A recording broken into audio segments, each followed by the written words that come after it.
Hello दोस्तों, नमस्कार। स्वागत है आपका आपके अपने यूट्यूब चैनल द गुरुकुल परिवार में। तो जैसा कि हमने हिस्ट्री को पढ़ना चालू किया था, हिस्ट्री में हमने सबसे पहला टॉपिक पढ़ा था भारत पर अरबों का आक्रमण। आज हमें उसी के बाद देखना है भारत पर तुर्कों का आक्रमण। तो आइए ज्यादा समय वेस्ट ना करें, देखते हैं। हमारे पास भारत पर तुर्कों का आक्रमण हुआ। तुर्कों पर सबसे पहले देखिए, कहानी हमारी स्टार्ट होती है अफगानिस्तान से। ठीक है, कहाँ से स्टार्ट होती है? अफगानिस्तान से। तो अफगानिस्तान में अफगानिस्तान में गजनी नामक स्थान पर गजनी या यामिनी वंश की स्थापना करता है। इसका जो फाउंडर संस्थापक था वो था अलप्तगीन। कौन था? अलप्तगीन। अलप्तगीन भाई साहब क्या करते हैं? गजनी वंश की स्थापना करते हैं। फिर इसके बाद अलप्तगीन के बाद आता है सुबुक्तगीन। सुबुक्तगीन कौन था? तो अलप्तगीन का गुलाम था, जो कि बाद में दामाद भी बना था उसका। सुबक्तगीन ने 986 ईस्वी में, कब? 986 ईस्वी में पेशावर नामक स्थान पर, जो सिंध प्रांत के ही अंतर्गत आता है, पेशावर में जयपाल हिंदू शाही राजा जो थे, जयपाल वहां पर उस समय पर शासन कर रहे थे। तो सुबक्तगीन ने जयपाल के मध्य क्या किया? युद्ध किया, जो कि अरबों का पहला, जो सॉरी तुर्कों का पहला आक्रमण था भारत के ऊपर। वो कहाँ था? तो जयपाल के मध्य और सुबक्तगीन के मध्य इनका युद्ध हुआ था। जहां कहाँ हुआ था? तो पेशावर में हुआ था। इसके बाद अपन आगे की कहानी पे चलते हैं। यहाँ से आपको थोड़ा सा ध्यान देना है। महमूद गजनवी, फिर भाई साहब इसका सुपुत्र, इसका पुत्र जो था महमूद गजनवी, उसकी एंट्री होती है। और महमूद गजनवी बहुत ही खतरनाक व्यक्ति था। महमूद गजनवी जब भारत में एंट्री करता है तो ये अपने खलीफा से बिल्कुल कहता है, हमारे सर पर हाथ रख दो कि हम जहां भी जाएंगे इतने इस्लाम धर्म का प्रचार करेंगे, प्रसार करेंगे। तो इसके जो खलीफा थे उन्होंने इसको सुल्तान या गाजी की उपाधि दी थी। क्यों दी थी? क्योंकि इसने भारत में जो है बहुत ही ज्यादा इस्लाम धर्म का प्रचार किया था, बहुत ही ज्यादा हिंदू धर्म के खिलाफ बहुत ही ऐसी कहानी, ऐसी स्थिति थी। देखिए महमूद गजनवी 998 ईस्वी में गजनी की गद्दी पर बैठता है। कहाँ बैठा? गजनी की गद्दी पर बैठता है। और फिर इसके बाद अब आपको यहाँ से थोड़ा सा हमें क्रम से देखना है। तो हम जैसा कि जानते हैं कि महमूद गजनवी ने 1000 ईस्वी से 1027 ईस्वी तक भारत पर 17 बार आक्रमण किया था। ये भाई साहब जैसे ही गजनी की गद्दी पर बैठे तो इन्होंने जाने कौन सी कसम खाई, इन्हें कौन से भूत सवार हुए। इन्होंने कसम खाई कि हम भारत पर हर साल आक्रमण करेंगे, जब तक हम वहां पे शासन करेंगे तब तक भारत पर आक्रमण करेंगे, भारत को लूटेंगे। तो इन्होंने 1000 से 1027 ईस्वी तक भारत पर 17 बार आक्रमण किया। इसके बाद सबसे पहले इतने आक्रमण किए इसने, तो इसको उपाधि जो है वो सुल्तान की या गाजी की उपाधि दी गई थी। पहला मुस्लिम शासक था जिसको सुल्तान या गाजी की उपाधि दी गई थी। ठीक है। इसके बाद भैया 1000 ईस्वी में जयपाल वर्सेस महमूद गजनवी, फिर से महमूद गजनवी का एक और जयपाल के मध्य युद्ध होता है, जिसमें हमारे जयपाल जो है वो पराजित हो जाते हैं। जयपाल पराजित होने के बाद इन्हें क्या करता है? महमूद गजनवी बंदी बना लेता है। इनको पराजित करने के बाद इनको बंदी बना लेता है, और फिर बंदी बनाने के बाद फिर उसको छोड़ देता है। चल जा, तू भी गया कर, इस तरीके से। तो जो जयपाल भाई साहब थे उन्हें ये जो बदनामी थी, ये जो उन्हें बदनामी हुई, ये उन्हें सहन नहीं हुई। तो जयपाल ने क्या किया? आत्महत्या कर ली। तो पहला हिंदू शाही राजा था जो उसने आत्महत्या की थी, तो वो कौन था? जयपाल था। ठीक है। वहां से जैसे ही छूटा तो इसने अपने आप को आग में जला लिया, आत्महत्या कर ली। फिर इसके बाद जो है आगे हम देखें तो 1005 ईस्वी में मुल्तान पर आक्रमण किया। अब महमूद गजनवी भाई साहब जयपाल से युद्ध करने के बाद अगला अपना युद्ध करते हैं, मुल्तान पर आक्रमण करते हैं। मुल्तान को तो अरबों ने भी लूटा था, लेकिन महमूद गजनवी ने देखा यार यहाँ पे तो बहुत धन संपदा है, धन दौलत है, तो इन्होंने मुल्तान पर भी आक्रमण किया। फिर इसके बाद 1008 ईस्वी में नगरकोट पर, जो कि कहाँ था? हिमाचल। पहले ये सिंध प्रांत के अंतर्गत ही घूमता रहा, फिर इसके बाद उसने हिमाचल में नगरकोट पर आक्रमण किया, जहां पे उस समय उसके जो राजा थे वो आनंदपाल थे। आनंदपाल वर्सेस महमूद गजनवी का युद्ध होता है, जिसे हम बेहंद का युद्ध कहते हैं।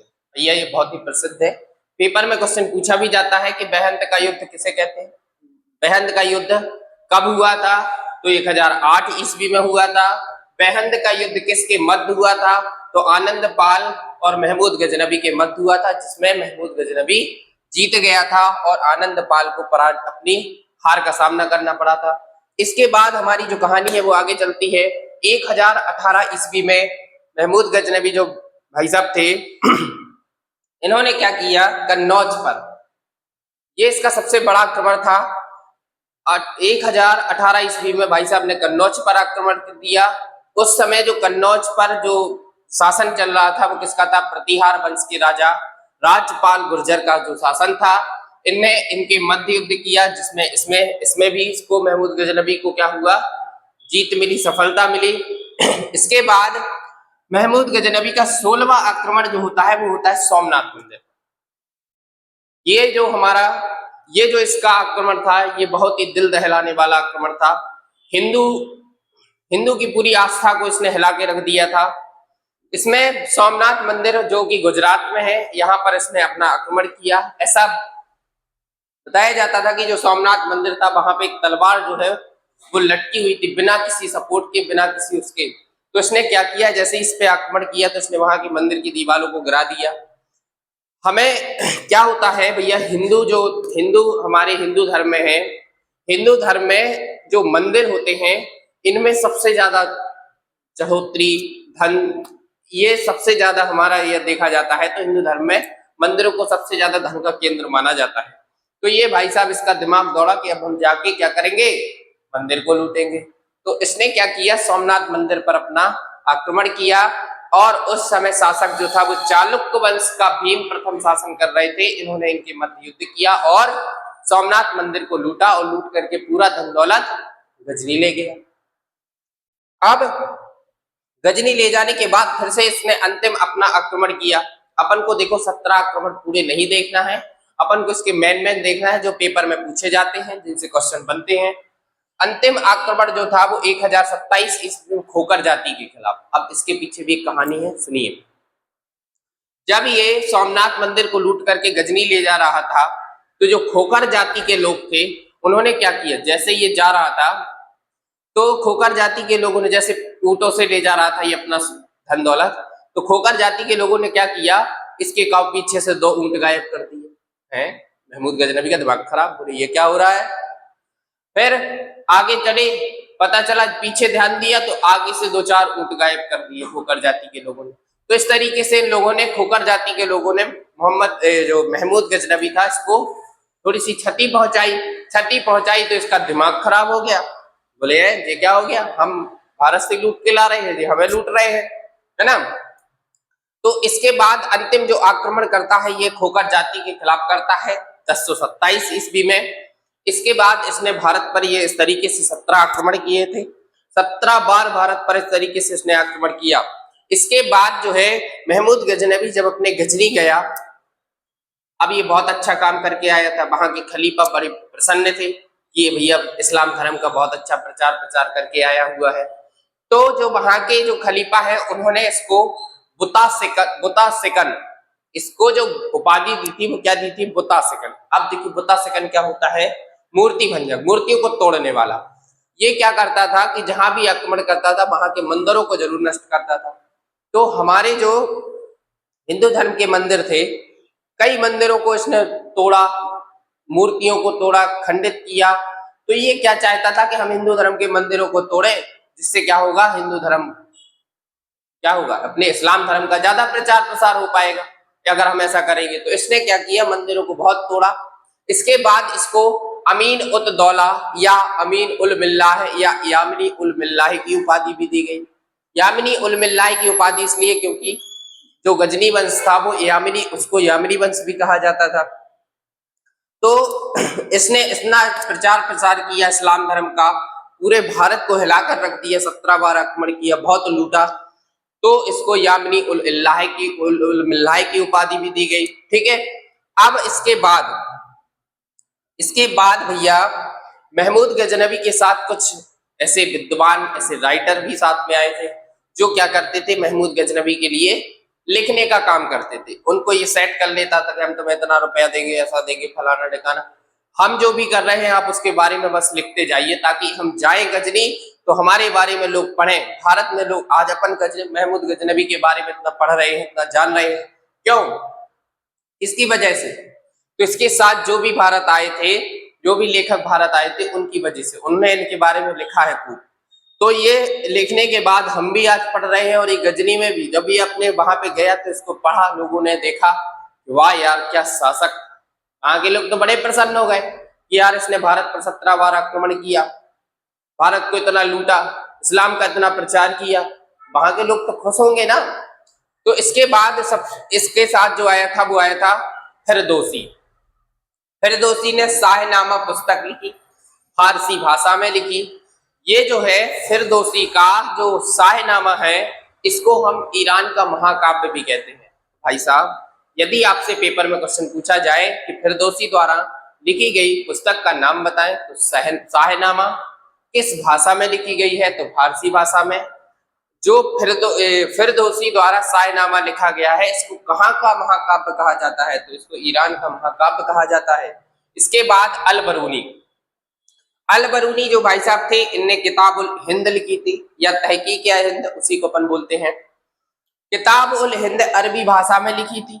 अब महमूद गजनबी जो था वो भारत का, इसको कल्चर, इसकी भौगोलिक स्थिति बहुत पसंद आई थी, तो इसने क्या किया, अल-बरूनी को क्या कहा कि भैया आप भारत के बारे में भारत का वर्णन कीजिए, आपको केवल कुछ नहीं लिखना है, आपको भारत के बारे में लिखना है, भारत की भौगोलिक स्थिति के बारे में लिखना है।